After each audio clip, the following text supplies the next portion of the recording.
Begitu mengetahui sepupunya Muhammad sallallahu alaihi wasallam adalah seorang utusan Allah Subhanahu wa taala, pemuda bernama Ja'far bin Abi Thalib tanpa ragu segera menyatakan keimanannya terhadap agama yang dibawa Rasulullah sallallahu alaihi wasallam.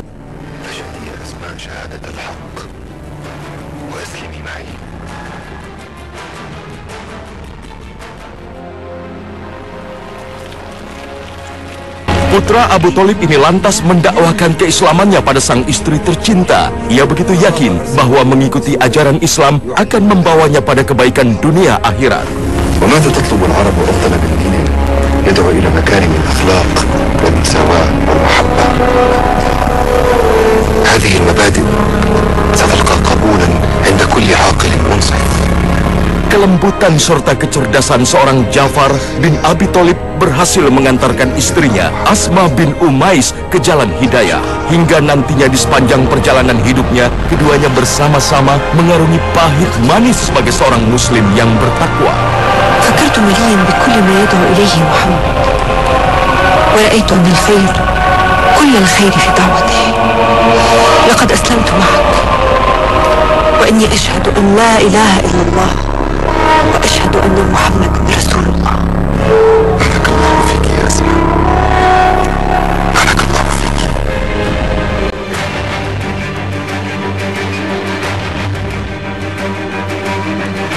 المسلمين يعذبونهم. Ja'far bin Abi Thalib merupakan satu di antara 5 kerabat Nabi Shallallahu Alaihi Wasallam yang memiliki kemiripan dengan Rasulullah Shallallahu Alaihi Wasallam. Namun di antara kelimanya, Ja'far tercatat paling mirip dengan Rasulullah Shallallahu Alaihi Wasallam. Hingga diriwayatkan jika dilihat dari belakang sulit membedakan antara Ja'far dan Rasulullah Muhammad Shallallahu Alaihi Wasallam. Tidak hanya dari tampilan fisik, karakter Ja'far bin Abi Thalib juga mirip dengan Rasulullah Shallallahu Alaihi Wasallam. Diriwayatkan dari Muhammad bin Usamah bin Zaid bahwa Rasulullah pernah berkata kepada Ja'far, "Bentuk wajahmu serupa dengan wajahku dan akhlakmu serupa dengan akhlakku karena kamu berasal dariku dan termasuk keturunanku." Sifat Ja'far yang juga mirip dengan Rasul Shallallahu Alaihi Wasallam. Dari segi kedermawanan, subhanallah, beliau ini orang yang tidak mampu ya, miskin, tetapi disebut dengan Abul Masakin atau bapaknya orang miskin. Kenapa? Karena begitu seringnya beliau ini, Ja'far bin Abi Thalib ini berkumpul dengan orang-orang miskin dan memberikan makanan kepada orang-orang miskin itu.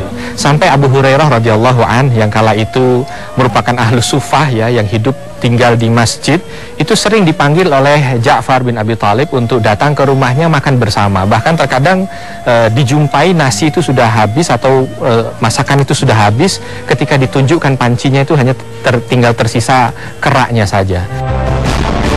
Karena kemiripan akhlak dan karakternya inilah, Ja'far bin Abi Thalib mudah menerima Islam saat diterangkan oleh sahabat Abu Bakar As-Siddiq radhiyallahu anhu. Ia tercatat menjadi orang ke-31 yang memeluk Islam sebelum Rasulullah Shallallahu Alaihi Wasallam dan kaum muslimin belajar Islam di rumah Arqam bin Abil Arqam.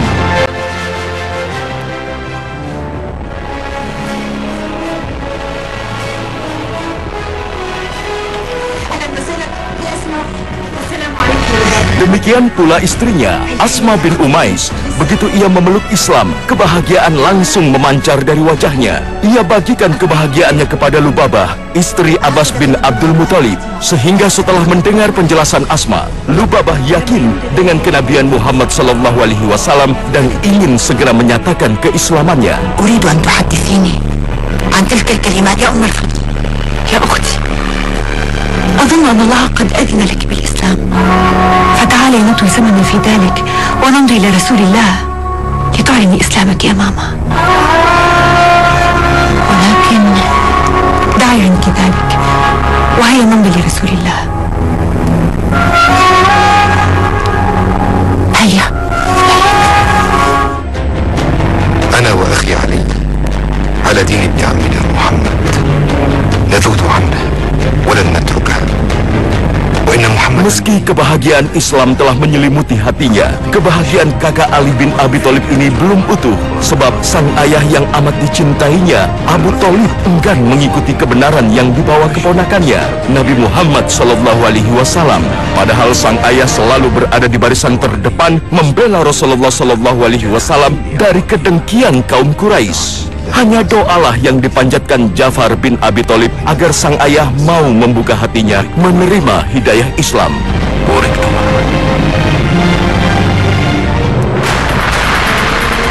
Maka ketika Islam mulai semakin menyebar di kota Mekah, kaum Quraisy semakin perang dan tidak terima. Mereka mulai membuat makar dan berbagai macam gangguan untuk menjatuhkan Islam serta melemahkan iman kaum muslimin. Maka ketika Quraisy tidak bisa lagi menghalangi dakwah Rasulullah SAW lantaran sang Nabi mendapat pembelaan dari keluarga besarnya, mereka mulai melampiaskan amarah dengan menyiksa kaum muslimin miskin dan lemah. Tapi siksaan demi siksaan yang diterima kaum muslimin justru membuat iman mereka semakin kokoh dan tebal.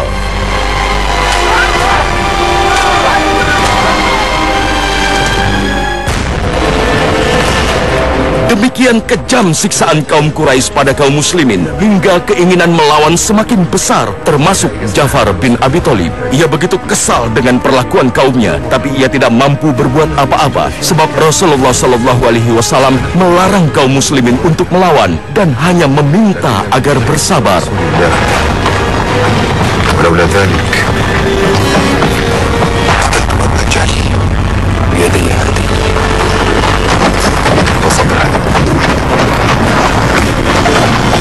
Allah yuridu an yamtahina sabraha.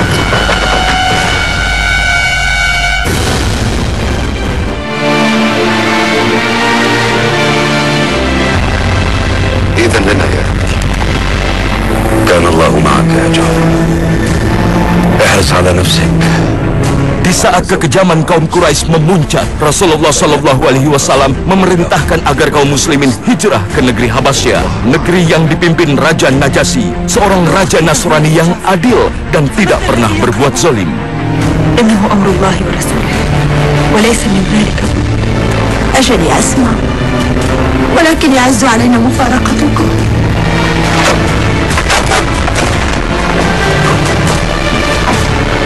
أذن الله بالانطلاق؟ أجل يا عم. إذن امضوا لما أمرتم.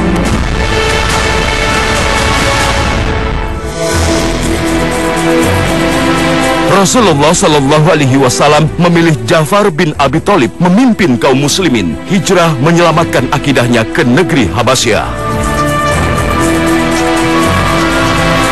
Rasulullah SAW begitu mengenal Ja'far seperti mengenal dirinya. Ja'far dipilih karena memiliki kecerdasan, keberanian sekaligus ketenangan. Semuanya itu semakin didukung karena ia memiliki banyak kemiripan dengan Rasulullah SAW, sehingga bisa menjadi pelipur lara bagi kaum muslimin bila jauh dari Nabi mereka.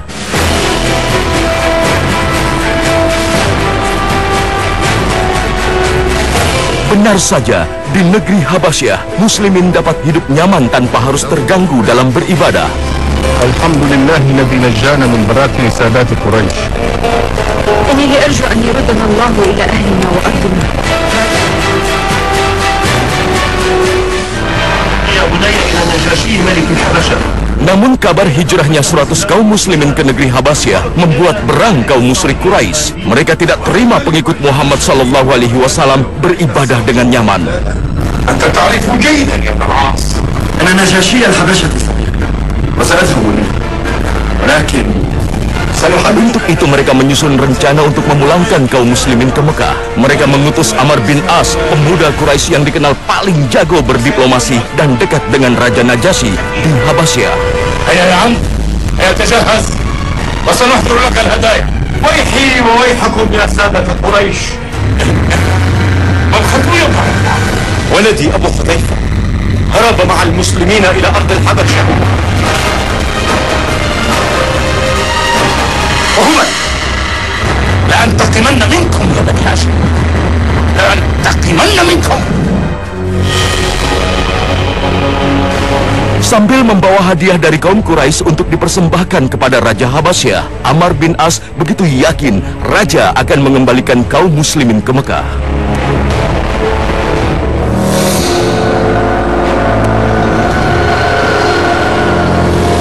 Di hadapan Raja Najasyi yang beragama Nasrani, Amr bin As mulai bersilat lidah. Amr memprovokasi Raja bahwa agama Islam yang dianut para penduduk Mekah yang hijrah ke Habasyah berbeda dengan Nasrani. Bahkan agama yang dibawa Muhammad ini memandang buruk pada agama Nasrani. Raja Habasyah yang begitu kokoh imannya pada Nasrani sangat marah, namun ia tidak langsung mengusir kaum muslimin. Disinilah kebenaran hadis Nabi mengenai keadilan Najasyi terbukti. Raja Nasrani yang soleh ini tak mau bertindak sebelum mendengar langsung penjelasan kaum muslimin yang tinggal di negerinya.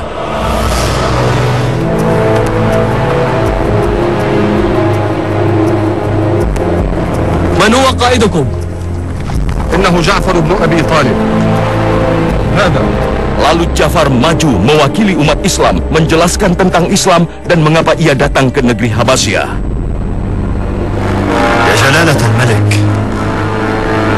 innahum yaquluna syai'an fi al-Masih. Yaqulun innahu 'abd. Ahadha sahih? Madza taquluna 'an al-Masih? Dengan tutur kata yang amat baik serta jujur apa adanya, pernyataan Ja'far justru mengundang simpati Raja. A'udzu billahi minasy syaithanir rajim. Fa'atat bihi qaumaha tahmiluh. Qalu ya Maryam laqad ji'ti syai'an fariyya. Ya ukhta Harun ma kana abuki imra'a saw'in wa ma kanat ummuki baghiyya. فأشارت إليه قالوا كيف نكلم من كان في المهد صبيا. Bahkan Ja'far menjelaskan ajaran Islam tentang Maryam dan Al-Masih yang dituturkan Al-Quran. Mendengar itu, Raja Najasyi bergetar. Hatinya tidak kuasa menahan haru. Apa yang disampaikan Ja'far dan ajaran Nasrani yang ia yakini berasal dari satu sumber yang sama. Sadaqallah.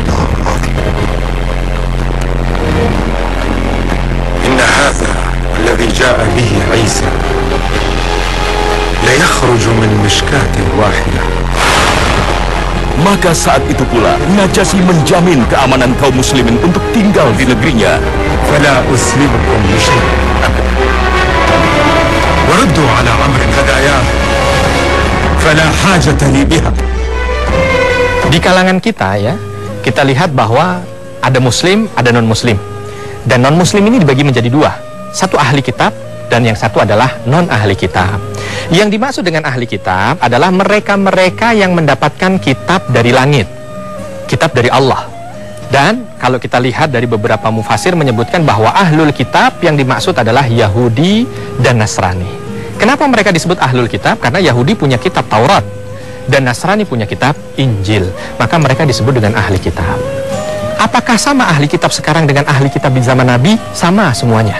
Ahli kitab di zaman Nabi Yahudi dan Nasrani, sampai detik ini ahli kitab juga Yahudi dan Nasrani. Surah Al-Maidah ayat 5, di situ ada isyarat bahwa diperbolehkan bagi seorang lelaki muslim menikahi wanita non-muslim dari golongan ahlul kitab.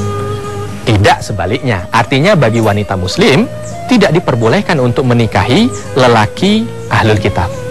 Tentunya Allah Subhanahu wa Ta'ala tidak sebutkan di sini alasannya, tetapi bisa kita lihat dalam kekinian bahwa Allah ingin menjaga agar tauhid tetap baik. Artinya ketika seorang lelaki itu sebagai pemimpin, maka disinyalir dengan kuat dia mampu untuk menjaga ketauhidannya. Berbeda dengan wanita yang mungkin kedudukannya lebih lemah dibanding dengan lelaki. Sejumlah riwayat menyebutkan Raja Najasyi sendiri kemudian memeluk Islam, namun tetap merahasiakan keislamannya kepada rakyatnya.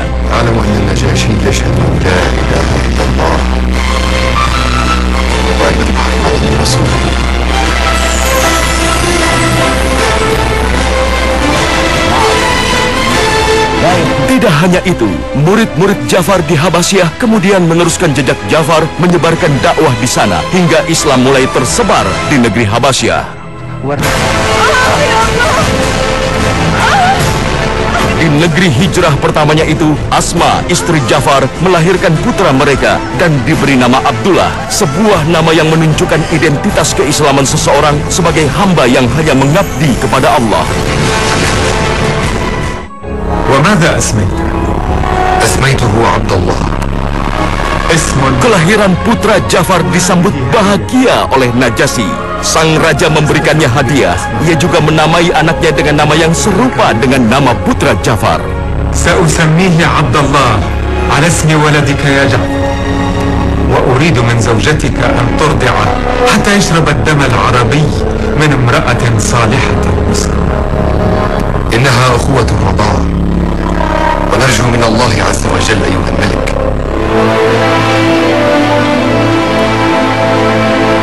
Selama 7 tahun, Ja'far dan kaum muslimin lainnya di Habasyah begitu merindukan Rasulullah Sallallahu Alaihi Wasallam.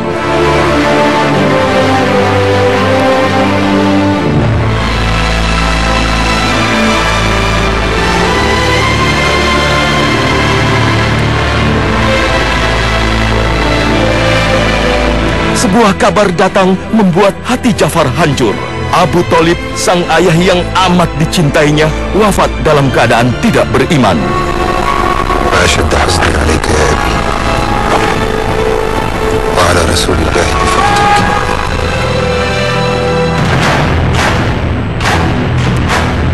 Saat kaum muslimin meraih kemenangan gemilang dalam perang Khaybar, Ja'far bin Abi Thalib meninggalkan negeri Habasyah menuju Madinah.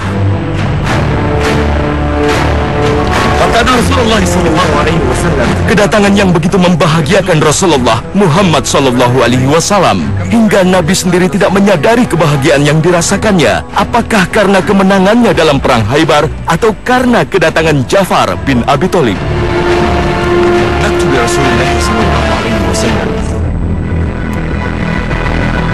Belum begitu lama Ja'far tinggal di Madinah. Pada awal tahun ke-8 Hijriah, Rasulullah Sallallahu Alaihi Wasallam menyiapkan pasukan tentara untuk memerangi tentara Romawi di Mu'tah. Beliau mengangkat Zaid bin Haritsah menjadi komandan pasukan. Zaid bin Haritsah amirukum, fa in usib fa Ja'far bin Abi Thalib 'ala an-nas. Rasulullah Sallallahu Alaihi Wasallam berpesan, jika Zaid tewas atau cedera, komandan digantikan Ja'far bin Abi Thalib. Seandainya Ja'far tewas atau cedera pula, dia digantikan Abdullah bin Rawahah. Dan apabila Abdullah bin Rawahah cedera atau gugur pula, hendaklah kaum muslimin memilih komandan di antara mereka.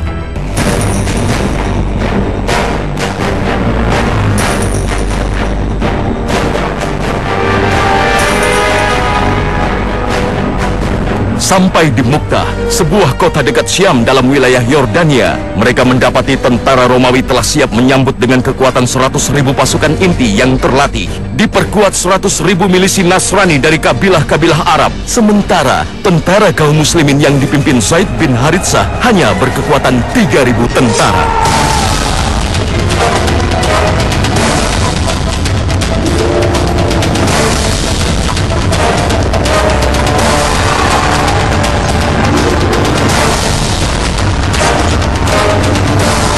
Begitu kedua pasukan yang tidak seimbang ini bertemu, dahsyat terjadi.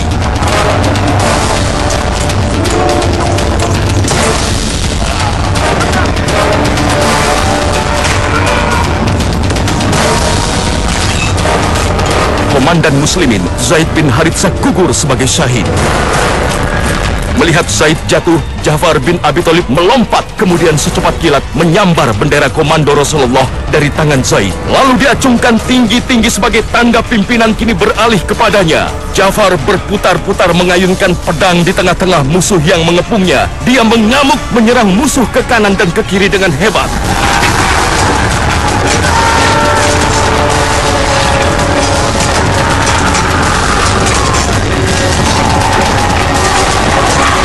Hingga suatu ketika sebuah tebasan pedang mengenai tangan kanannya, maka tangan kirinya langsung menyambar bendera dari tangan kanan yang buntung.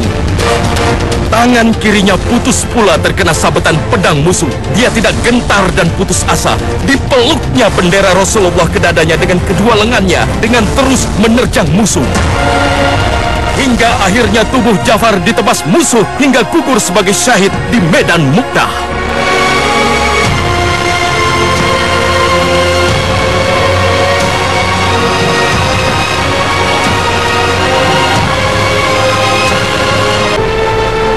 Rasulullah Shallallahu Alaihi Wasallam sangat sedih mendapat kabar gugurnya Ja'far. Beliau pergi ke rumah Ja'far, didapatinya Asma, istri Ja'far, sedang bersiap-siap menunggu kedatangan suaminya. Memandikan dan memakaikan baju bersih kepada anak-anaknya. Asma sendiri menuturkan kedatangan Rasulullah Shallallahu Alaihi Wasallam. Ketika Rasulullah mengunjungi kami, terlihat wajah beliau diselubungi kabut sedih. Hatiku cemas, tetapi aku tidak berani menanyakan apa yang terjadi, karena aku takut mendengar berita buruk. Beliau memberi salam dan menanyakan anak-anak kami. Asma kemudian memanggil mereka semua dan disuruhnya menemui Rasulullah Shallallahu Alaihi Wasallam. Anak-anak Ja'far berlompatan kegirangan mengetahui kedatangan beliau.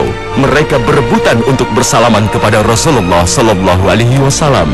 Rasulullah Shallallahu Alaihi Wasallam langsung memeluk erat anak-anak Ja'far sambil menciumi mereka penuh haru.